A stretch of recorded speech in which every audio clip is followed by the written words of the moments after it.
everybody, welcome to our latest episode of JASCHAT. Today, turn away if you don't like this, we're going to talk about periods. So it is something that all women experience, including women with ASD. So I just thought I'd talk a little bit about our experience, my experience with Beth, as most of our regular viewers know. Beth is 16. She actually got her period in grade 5, so she had it quite early. But I was glad that she got it in primary school because she was at a very supportive school. All the staff knew her and she knew all of them, so she felt quite comfortable. Not that she feels uncomfortable really anyway, but... So did the girls in her class, had they started getting their period? I think one or two of them had, but that she was quite early. Yeah. Okay.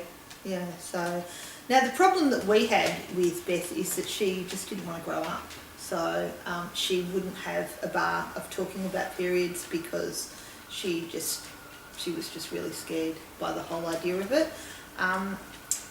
Few things that I put that down to for her. She, you know, you can't get what's going on in these kids' heads sometimes.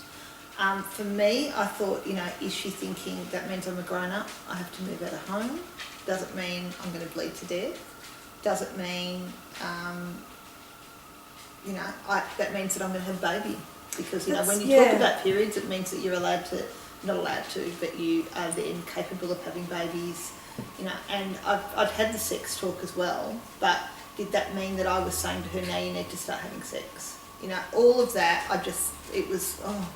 Wow, that is a lot to think about. Yeah, because I remember when I got mine, and I thought I was going to bleed every day, and I thought, oh God, I have to wear a pad every day. Like that's the same. Yeah. So you can imagine for them. I mean, and they're so like everything's got to be perfect and clean and stuff. She's not like that. That wasn't an issue. I think it was like we discussed a few weeks ago about when she first went to the toilet. The fear of the unknown was what stopped her from trying to go to the toilet once she'd been through it, once she was all right. And I knew she'd be like that with the period, but she just wouldn't let me explain anything about it. I ended up doing, because I've written a few social stories for her, she absolutely loved the Powerpuff Girls at the time. So I Googled them, and there was one that was tough, there was one that was sweet, there was one that was sporty, like there was... Like the Spice Girls? Yeah. Okay. And so what I did was she kept saying she was a Powerpuff Girl, and all of them had B names. So there's Blossom, I don't remember the other ones, Buttercup, and then there was another one. Brat. And so of course she was, pardon? Brat? Oh, I don't know. I can't remember. Do you remember Kate?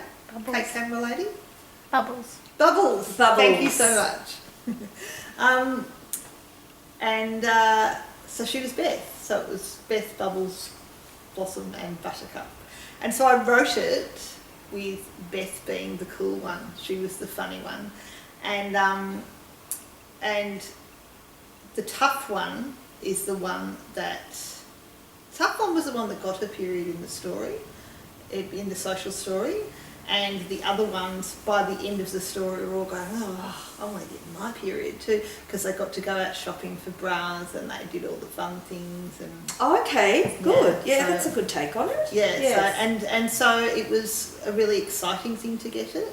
Having said that though, I tried to not make a big issue of the fact that she was going to get her period, or even when she got her period, because I didn't want her to think it was a big deal.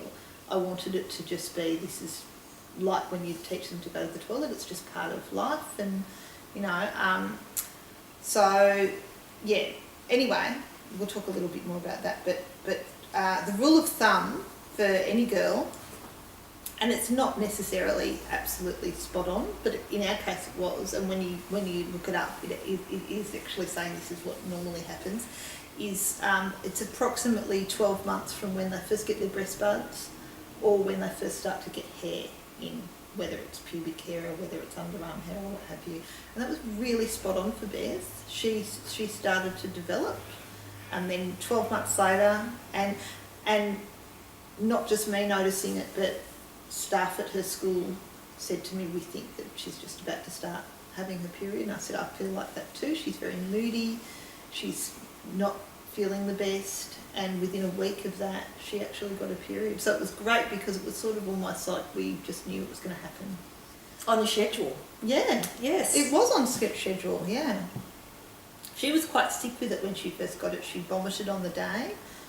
She had the day off, which she was wrapped in the next day. But yes, once it started, I think the relief of, well, this is all it is. This is all the period was that we talked about, and we sat down and we read the Powerpuff Girls story again, and she was more open to it because it was like, I've got through this. And she could relate to it. Yeah, I've already got my period now, so, and it's not as bad as what I thought it was, so it was good. I've also written another social story that I've shared with friends that have got girls, and I'll put that on our website because, and it's much more general. But it's also written in a positive light. You know, this is what you get to do this, and you can go shopping with your mum, and she can buy you pretty bras and undies that match, and you know, all that sort of stuff. It was trying to put a positive light on what happened. So any mums out there could probably use what their daughters are interested in and do a bit of a social story. I'll put both of them on the website. I'll put the Powerpuff Girls one and just the general one about getting the period, so that they can... Because there's so many other girl things out there now, like even watching TV and you're like, when did that come? Could be a little My Little Pony one. Yeah, absolutely. I mean, whatever their passion is. It's like I've done a lot of social stories for boys about, which have got Thomas the Tank Engine in it, for example. You know, that's their passion. Yeah. Or, you know, Beth, I would probably write ones with Disney now. So when I wrote one on her about liking a boy, I used the example of people from movies that she liked and said, oh, that's a little bit like how you felt about such and such, and, you know, I like this boy. I like this girl, and it was like, oh yeah, all right. Oh, okay. So, yeah, it's quite good if they've got someone that they can relate to. Yes. And with her, it is often movie characters. She will say that her boyfriends are people from movies and they're animated. She, one stage, said she was going out with the, I think his name's Ethan. He is the teenage mammoth in Ice Age 3. Oh. Going out with...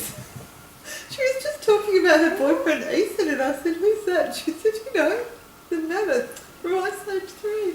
Jack Frost from the Rise of the Guardians. What about Woody and Little Bo Peep? Yeah, with Little Bo Peep. Yeah, but that would have been, you know, that's how she'd be Bo Peep and the boy that she liked would be Woody. No, she is who she is, and they are who they are. Oh, right. So they're the okay. So they are animated. So they become the character. It's irrelevant if they're actual people or mammoths. So just her boyfriends. So when Disney Infinity came out, she was like, there's her boyfriend. That oh, no. okay. We haven't got Jack Frost actually. Yeah, we'll have to. That is so interesting, just in general, that nothing to do with periods. Interesting. Yes.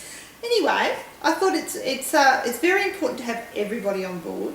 I did have somebody. I was reading actually in an autism chat room about a lady who was asking with her daughter getting a period, and I guess it's a little bit different depending on their awareness of themselves. Her issue was that her daughter was telling people about the fact that she had her period, and she was quite embarrassed by that, whereas to me, I don't have an issue with people knowing that she's got her period, and in fact I would tell the staff and they were excellent, and that's why, as I said, I was glad she got it at primary school because she would get into a routine with it.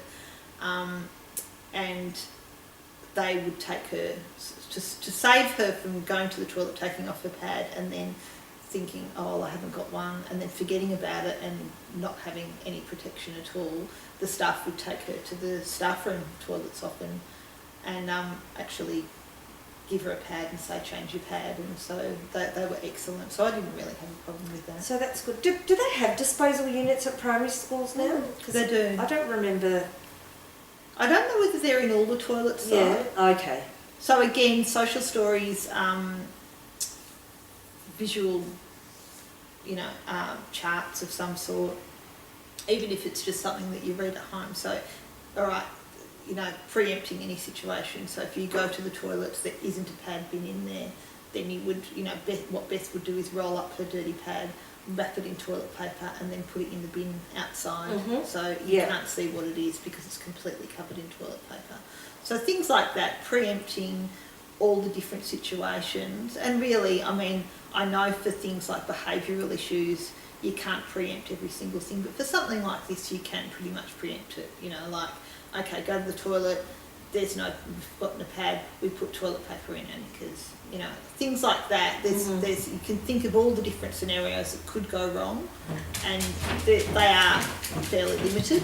So this is what you would do if this is the situation. This is what you would do if that's the situation. So I'm sure, and maybe not in Beth's case, but there'd be some girls out there that would count every day, because I think cycles are 28 days. They'd count every day, and they'd expect their period to come on a particular day, and probably get quite upset if it didn't. Yeah, probably. Yeah, I know with Beth, we ended up, and there are adolescent gynecologists out there that we took Beth to, because her period was coming every 3 weeks, and it was for 10 days. It was very heavy, and it was making her quite sick. Yeah. And because she is a tall girl, and she grew quite quickly, the gynecologist said, look, you know, and I think she was only 12 at the time, 11 or 12, but they said she's fully developed. We don't have an issue with her being on the pill. Okay. And we also, to regulate her periods, and we tried the mini pill and it didn't even do that. She was just so heavy, so they put her on the proper pill. And they said we also don't have an issue with you skipping periods, so therefore she only gets a period in the school holidays, which was a really hard decision in a way, because the convenience of that is wonderful. And even if she wasn't skipping periods, the fact that we could say to her every 4th Monday, you're going to get your period today, so she's prepared for it, would have been wonderful as well. But at the same time, it's like, well, is it like us saying it doesn't matter if she's got problems with her reproduction because we're putting her on the pill? Do you know what I mean? Like, it's not... She likes being on the pill, and she asks every morning if it's the school holiday, she'll say, oh, I'm not going to get my period again. Like, so she's aware of why she's doing it. But with a normal girl that's going on the pill is more of a conversation with them, and a discussion, and a mutual agreement. Whereas in this case, it was us making the decision for her, and it, you know, like it is. I've heard of people using. You were talking earlier about how people can use IUDs, and you know, I've heard of people doing things like that, or the implantation to stop their girls from having periods at all. I guess the thing is that, you know, the social stories and what have you are ways that you can manage a period, and if that's what you want to do. Like, there are the two ways. You can either say, all right, I'm going to stop it, or... In my opinion, and not having a daughter, I don't think that you should judge yourself for that. It's not like you're sterilising her. No. It's not like you're taking away her choice. You were just making it an easier run for her at a very sensitive time, because there's so many things going on when you get your period. Like, your hormones, you know, everything's happening at once. Yeah. Why not put a bit of predictability? That's it. Why not do that for her? Just you know, and you certainly haven't taken away any chances. I know, but I know it's not for everybody, and I know, and I don't want. I'm putting it out there because that is what we do, and that's what you should not don't judge me on that. Yeah, because you should not feel bad about it, because we all do things for our children that people may not agree with, but we're certainly not there to judge either. No. So you've chosen a certain path, and with consultation with this adolescent gynecologist, it wasn't just. In fact, I took her to the doctors, really wanting to say, "Can you put her on the pill?" but didn't. But took her because she was so bad with her periods, and that's when they said, we'll refer you, and they just said, put her on the pill. And how much, like, that would have changed your life so much. It would have made it so much easier, because you have 2 other children as well. It did make it easier, and it made her much happier. She was very moody with it. She developed depression when she hit puberty. She already had anxiety. And so that really helped with that as well. So I absolutely see nothing wrong with it. Okay, good. Now, where are we? Oh, so once she had her period, which might be a nice thing to do with your girls, if in the same situation. I took her shopping so she could choose what sort of pad she'd wear. So this gave her a little bit of ownership on it. She did have the next day off school, and she got a special treat because she'd coped so well with getting it. So I've said about the visual schedule and about the social story.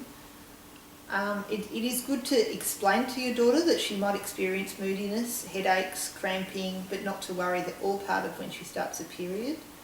And as I said earlier, I avoid saying things like it's all part of growing up, because you don't want them to think that that means that they're a grown-up. Yes, very true. And that can work both ways. You don't want them to think that, I mean, they might be too cocky then. Like in Beth's case, she didn't want to grow up. But at the same time, they might have someone say, I'm grown up now, I can do this. And I can do that. Only grown-ups can do that, only grown-ups can do this. And then she's like, well, I'm a grown-up. Yeah, because now I've got But, you know, she's lucky that she has the choice of wings or no wings. Yeah, that's right. Yeah. And she likes the wings. So the other thing I do, which sounds revolting, but it's what you do. You got to do it. Model what happens. Even if you don't have your period yourself, but sit on the toilet, show her how to change a pad, get her to change a pad, even if she hasn't started her period yet, just to show her it's not that big a deal. It's awkward. And I hate having a period, you know, and I'll say that I hate this, but it's just something we've got to go through. And so don't make out like it's this fantastic thing, because it's not. It's pretty revolting. And talk about other people, you know, like actually knowing that teachers have their periods, grandma used to have a period, all of that. Yes. It's like, oh wow, so it's not just me, you know. Show a cycle on a normal calendar with red for the period days. So if she is fairly regular, or even with the calendar just passed, so that actually says this is when you had your period, and that's over with now, and it shouldn't come back again. There's not really a lot of information. Do you ever discuss, on a lighter note, PMS? Because that's what I mean about the moodiness and everything. Yeah. Does she use that a lot? Oh, sorry, Mum, it's just PMS. No, not at all. Not at all. So there's not actually a lot of information. I tried to Google because a friend has got a daughter who is has also got autism, and she wanted to know about ways for her to actually manage it rather than to stop it, like what we've sort of done. There's not a lot out there. I looked up even with more severely disabled girls and how to deal with their periods, and they're just so. If anybody out there has been through that with their children or their daughter, and has any information to share, please do share it with us at chat@jaschat.com, because I'll put it on the website. That it would be great to have some more information, because there's really not very much out there. Yeah, that's about all. Really. Well, that's been very interesting. Thank you for that. That's all right. Sorry, I know it's not something that you have to deal with, but it's something that other parents think it's interesting to know about. Well, I'm sure a lot of my friends will have to deal with it at some stage. So it's nice to hear that I can give them some advice. Yeah, and the social stories will be online. So if anyone needs one, feel free. If I haven't put them on, let me know, and I'll send you a copy. So okay, thanks for watching. Bye. Bye.